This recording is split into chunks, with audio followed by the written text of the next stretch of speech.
Mel Stride, who's with us this morning. It's good to see you. Good to see you too.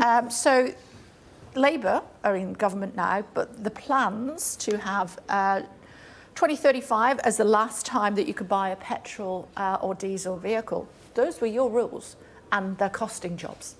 Yes, so I think the government is right to look at this, because clearly, as we have always argued as a party, when it comes to things net zero, you need a balance. You need a balance between incentivising producers to do things that are right for the climate, incentivising consumers to likewise do the right things, but you can't do it at the expense ultimately of jobs, which is a situation that I think we're seeing here, or indeed undue pressure on cost of living and living standards for consumers. So I think what the government needs to do is to look at these targets and look particularly at the penalties associated with those targets, so that the right balance is struck. Why didn't you factor that in when you came up So with there are, plans? well, there are a number of things that impinge upon the current situation. Part of it actually is the demand for new cars, which has been very soft in the UK. So I don't think it's all down to the precise targets and you didn't arrangements. put enough infrastructure in place when you we rolled out many thousands of charging points up and down the country and had a clear plan for doing so. That is an ongoing process. I think Always it's fair to say they work. I think it's fair to say that there's a particular challenge within towns and cities where people don't have driveways and can't put in their own charging points, and there are particular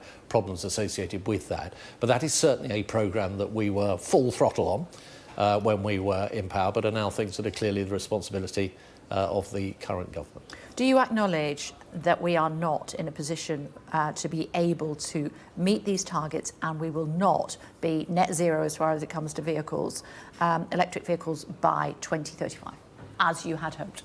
So, well, that remains to be seen. What I think is important is that we get the right balance. Well, I think the government should review, and indeed has said that it will be, the targets and particularly the penalties around those targets, so that we get that balance right. We are on a journey in a number of areas of the economy as we decarbonise, including electricity production, for example. And I think it's important that government changes its position as it goes along, where things change and where particular challenges arise. And that's why I think actually the government in this, well, because if you don't set targets, we have met targets in the past. In fact, if you look, you look at the carbon budgets, for example, which are set out, we're talking about electric vehicles. Why have you set targets Climate for Change electric Committee vehicles? overseas, we have actually, and when we were in government, we did actually hit those targets, and in some cases substantially exceed those targets. One of those carbon budgets, I think we exceeded by 14%. Electric vehicles. So we've done well. Back to electric vehicles, as I say, it's cost the industry £6 billion this year. So that's why, it's exactly why it needs to be looked at, and you need to get you were in that charge balance. For this well, we first 6 actually months of the did make a change. We did actually put the point at which 100% phase out should occur.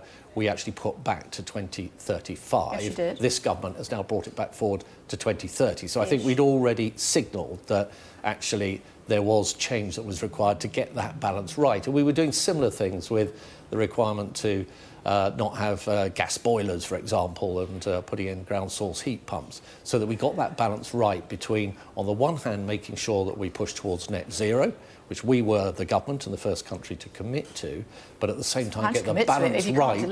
But the balance right, Kay, when it comes to cost of living issues and, in this case, undue pressure on producers. How absurd is it that these companies that, we have so many thousands, many thousands of jobs. We've seen what Ford have done. We've seen what Vauxhall are planning to do. And in order to try to meet these targets that you guys set, they have to consider buying vouchers, if you will, from countries like China and America, who can sell all of their electric vehicles, basically giving money to their rivals in order to try to keep your targets.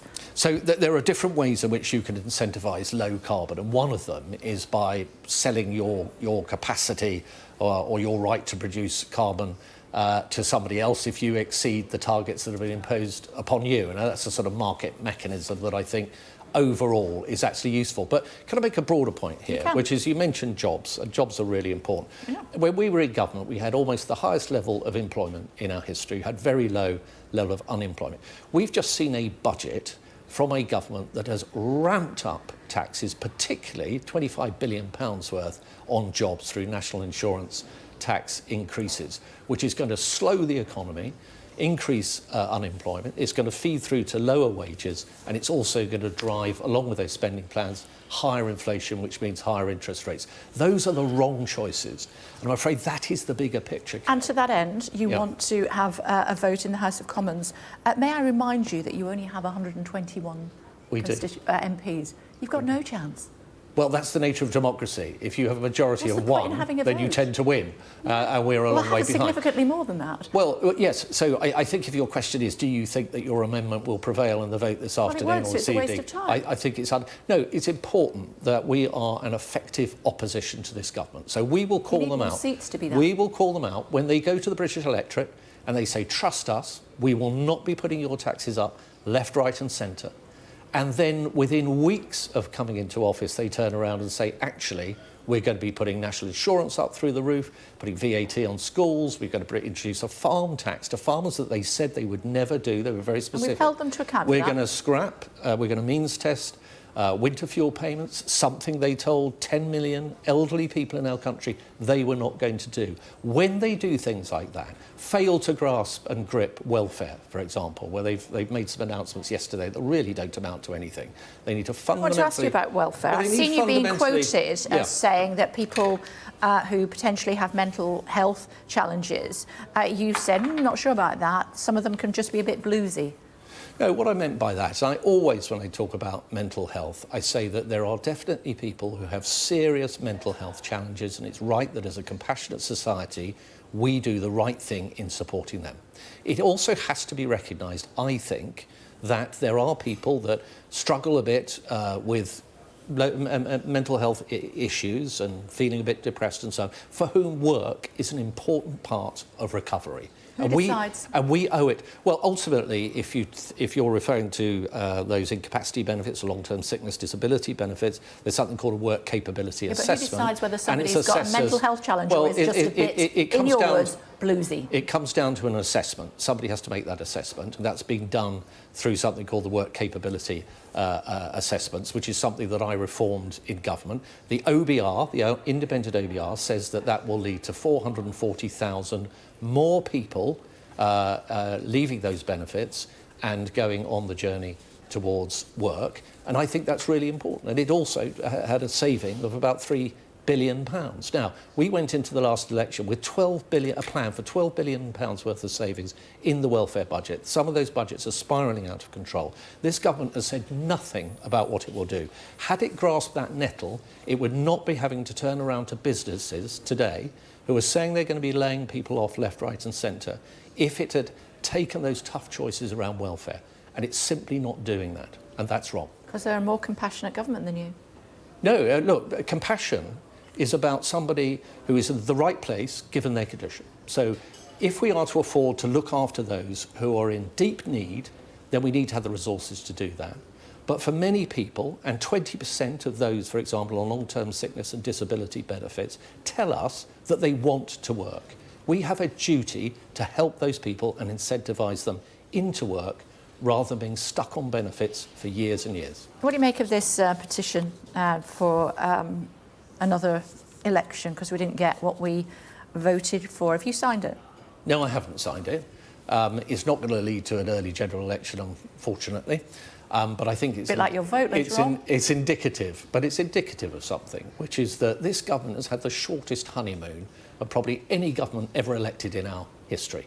And there's a very good reason for that, and I'll give you two reasons. The first one is they deceived the electorate when it came to the general election. They said they would not go out, splurge lots of cash, tax everybody up to the hilt, and they did exactly that. We've seen that with farmers, with pensioners. £20 billion black hole. And businesses. That's been debunked by the Office for Budget Responsibility, who have looked into that and have said that the fiscal pressure in year was under half that amount. They also say that had there at that time been discussions between Treasury officials and themselves, that number may have come down still further. And it's quite normal for governments in office to actually manage down those kind of pressures in year. So I'm afraid that is a complete red herring. It was a smokescreen to cover up for the fact this government always intended to do what it has done. And it is jaw-dropping, the level of £40 billion of tax increases. That's huge. It's almost like back to the early 90s, the 1970s, etc. And it is pensioners and farmers and the elderly and those with jobs and businesses that are paying the price. Are you a fan of Christmas hits? I used to like bands like, was it Slade or Mud, or who were the ones that had the great... They're the ones that always they're the ones that get me out of my armchair, Kate, when it's Christmas, you know. Apparently Noddy Holder still gets £250,000 a year in royalties for that song. He deserves every penny, in my opinion, for the joy over Did you know years. it was the 40th anniversary of Last Christmas? I didn't. Did you not? Time goes by so quickly. Yeah, we're going to play it for you. It's good of you to come in. Thank you very much pleasure. indeed. Lovely to see you. As it is you. Thank you very much indeed.